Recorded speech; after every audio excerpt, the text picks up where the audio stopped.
చెప్పు. నేను వర్క్ చేస్తున్నా, నాకు అంత ఆలోచనలు లేవు, కానీ నీకు మాత్రం చాలా ఆలోచనలు ఉన్నాయి.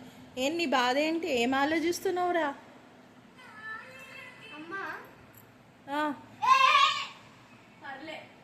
చెప్పు.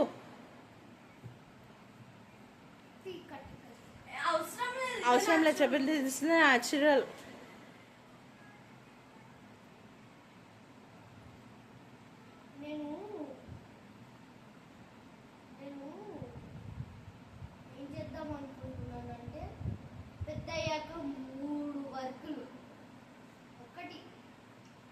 లాయర్ అయితా, ఆ లాయర్ పనికి నేనే వెళ్తా.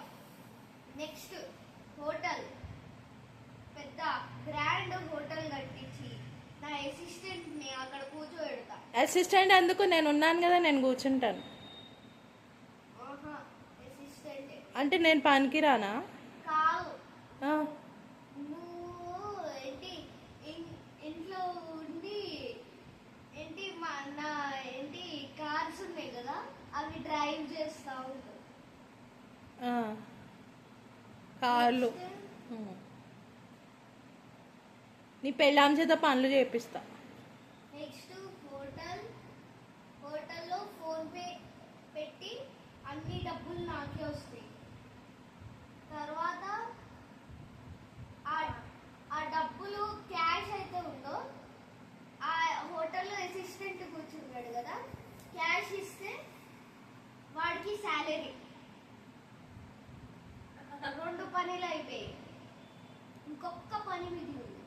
ఏంటంటే పానీపూరి బండి పెట్టించి నా ఇంకొక అసిస్టెంట్ని పెట్టించి, ఆ తర్వాత ఏం చేస్తానంటే అక్కడ ఫోన్ పే పెట్టి సేమ్ క్యాష్ వస్తే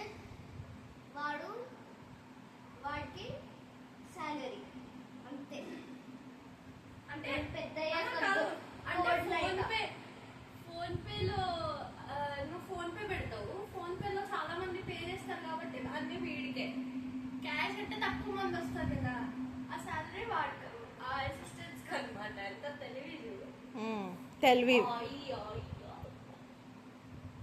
తెలివేంటి నా మొహం. అప్పుడు వాళ్ళు ఏం చెప్తారంటే, సార్ ప్లీజ్ నాకు శాలరీ ఉండదు, మీరు క్యాష్లో పే చేయండి అని చెప్పి జాలీగా అడిగితే అందరు వెళ్ళి విత్డ్రా చేసి క్యాష్ పే చేస్తారు.